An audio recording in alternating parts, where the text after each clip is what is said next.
Warning, spoilers ahead. The following is a recap of the movie Spell. The movie begins with Marcus recalling the memories of him being hit by his dad as we see the scars all over his body. Marcus receives a call from an attorney from Kentucky telling him that his father has passed away and that he needs to be present to resolve some estate matters. Marcus later talks with his family about his father, and we learn that he never talked about him and how he ran away and never returned to his hometown. We then see Marcus flying his plane with his family. Soon they land to refuel. Marcus goes inside the store and sees on the shelf bottles with snakes and scorpions. Ty meets a local guy and asks him about the reception. The guy then asks him to let him see his phone, and Ty hesitates. In the store, Marcus talks with the clerk who was making a local item called a mojo bag. The man says it gives one protection from curses. The clerk then tells him to take one with him to protect him, but Marcus replies that he doesn't believe in those things. Outside, the guy asks Ty where they were heading, and after learning their destination,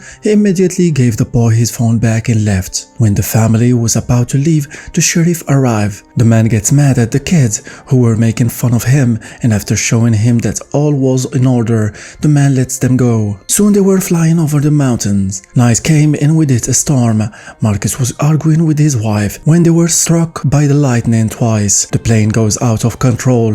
Marcus has a dream of his father and wakes up in an attic room. He was in a very bad shape, especially one of his legs that was bandaged. Marcus couldn't even step on it. After looking outside, he saw that he was in some kind of a farm when suddenly a woman barges in. The woman asks him to get on his bed and he refuses, asking her about his family. The woman then gets mad and calls for someone named Earl. The old man arrives and she starts complaining to him about the man's manners. Earl knocks on the floor with his cane, calling for Lewis. A huge man arrives in the attic. After giving him a signal, Lewis carries Marcus and throws him back on bed. Marcus kept asking about his family, and he was told that he was in an accident, saying he was the only one that survived. The woman then takes out some potions from her pocket and blows their contents on the man, who immediately loses consciousness. We then see the woman, whose name is Eloise, cooking up something, and we soon see that she was making a voodoo doll of Marcus. Meanwhile, Lewis was digging some graves. After using a potion to wake up the man, Marcus asks the woman to call for an ambulance, saying he would pay her handsomely. He just wants to get a search team to look for his family. She says that the closest hospital is 15 miles away, so he asks for a phone, but the woman responds that they had no phone. She then shows the man her voodoo doll. She calls a Bugatti, saying anything good that happens to it will happen to him. She then puts the doll near the window and leaves. Marcus starts getting very concerned about his situation. He later gets out of his bed and tries to go outside, but the door was locked. A strong light comes in from the windows. The man finds it opened, so he climbs out from it. Under the rain, he jumps from one roof to another until he reaches the source of the light. He looks through a crack in the roof and sees the people from the village gathered. The man watches as Eloise uses some kind of voodoo magic to cure people. After killing and mutilating a goat, she gives its eyes to a man and asks him what he sees.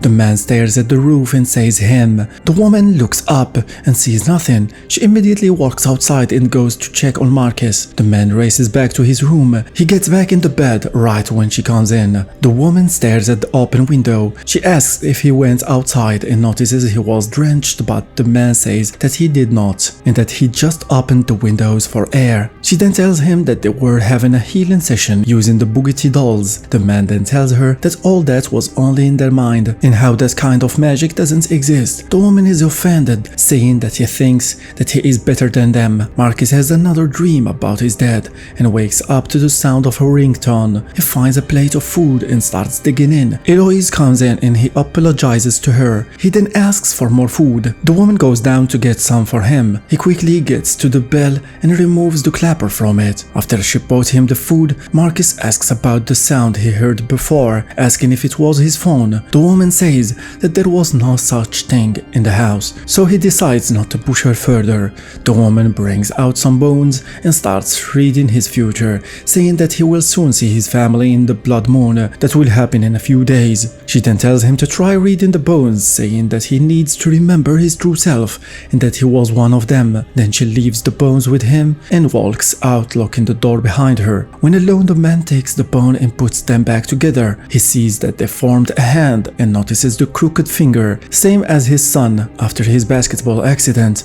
The man understands that it was his son's flesh that he ate, and after vomiting, he finds a piece of his skin with the tattoo that his son Ty had on his hand. Eloise comes back and she grabs the food and the bones before she leaves again while the man is still in shock. Marcus uses the bell clapper to open the door and goes down the stairs. He pushes his way through the corridor when suddenly the crow begins to make a fuss, alerting Eloise. The woman finds no one and goes to check the attic, where she finds that Marcus was gone, and she calls for Earl and Lewis. The man had reached the forest. He ran under the storm until he found the crashed plane. Inside, he found blood everywhere. The man then keeps walking and soon sees a cabin in the distance. When about to head there, he is tackled by Lewis. When the man wakes up, he was back in the attic. Outside, he sees Eloise and Earl heading out somewhere, while saying that the blood moon was due tonight. Marcus sits down to check on his foot and sees that he had a metallic stake driven into it. The man gathers all his strength to remove it. He then heads down the stairs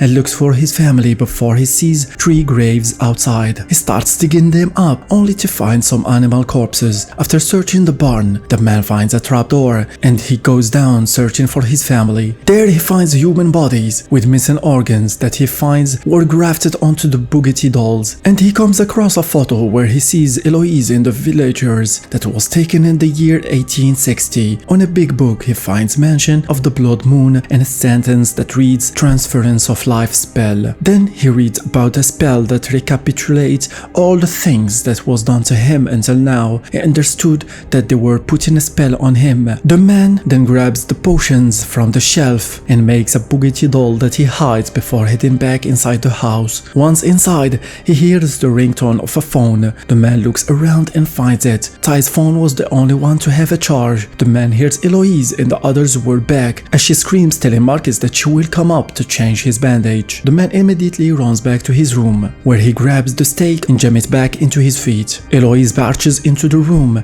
and goes to check on the man's foot, while Lewis stood waiting with an axe in his hand. When she was done, they all left. Marcus sees that the phone has only 1% in charge. The man then calls 911 and talks to the sheriff that he met before, and he recognizes him, saying that they were looking for him after his wife and daughter came to the police station all bruised, and he tells him that his son is still missing too. Marcus is devastated, thinking his son is dead. He then tells the sheriff the names of the couple who he recognizes. The man says that he is near the farm and he will come immediately. Marcus then pulls the stake out from his foot again, and he sees the sheriff pulling up. Eloise enters the room and sees the man standing. She then grabs the Bugatti doll and slams it on her hand, pinning the man down on the bed. She then pulls the tongue from the doll's mouth, taking away the man's ability to talk, and finally she ties it up before leaving the doll and exiting the room. Marcus manages to get on his feet. Through the window he sees the sheriff talking with the old couple, but the man had no voice to scream. The sheriff then called him. The man answers, but he couldn't talk. Marcus then gets the doll in its tongue from the ground and heads down the stairs while he sees the sheriff leaving. He comes face to face with the old couple, who starts calling for Lewis. The man then escapes. We then see the sheriff on his way back when suddenly he comes across Marcus. The man gets inside the car and unties the doll, then puts the tongue in its mouth, then screams to the sheriff to drive away. On the road he tells him about everything that happened to him, but soon he notices that the sheriff had taken him back to the farm, where they were all waiting for him. After pulling him from the car, they take the man to the barn, where the ritual will take place. There he sees his family are still alive but are in trance. Eloise uses the red potion to make him sleep, and they put him on the table. When about to cut out his heart, the man wakes up. He grabs the knife and stabs Earl with it. The villagers are all scared and run away, as we see in a flashback how the man has changed the contents of the red potion. Marcus then wakes up his family and sees that Ty had lost his hand. The sheriff was on his way when suddenly a corpse was thrown on the car. The man then steps down looking for the culprit. Marcus then comes from behind him and stabs the man to death. He then goes back to the farm and grabs the doll he made, and we see him drowning something in the water. The villagers gather and Lewis arrives. He breaks into the barn and finds fights with Marcus and is about to kill him when suddenly water starts pouring out of his mouth. Eloise searches the bucket of water to find Louis's doll. In the barn, Louis is dead. Eloise arrives telling Marcus that he was smart and how she always hides her Bugatti doll, but the man uses the potion to freeze her, telling her that he made his own doll. The man then hits it with a hammer, sending the woman flying across the barn. He then leans on her, telling her that his father taught him a lot about their magic when he was a kid. The man leaves the barn and draws a line with salt, preventing the woman from leaving as the barn starts to burn. While holding the box with all the Bugatti dolls of the villagers, the man walks without anyone daring to stop him. He then joins his family as they stand watching Eloise burning with the barn. The family then gets inside the sheriff's car and leaves the farm as we see Eloise's doll lying somewhere on a table when it suddenly opens its eyes. And that was the end of the movie Spell. Thanks for watching. Hope you liked today's video. Subscribe for more and see you next time. Bye bye.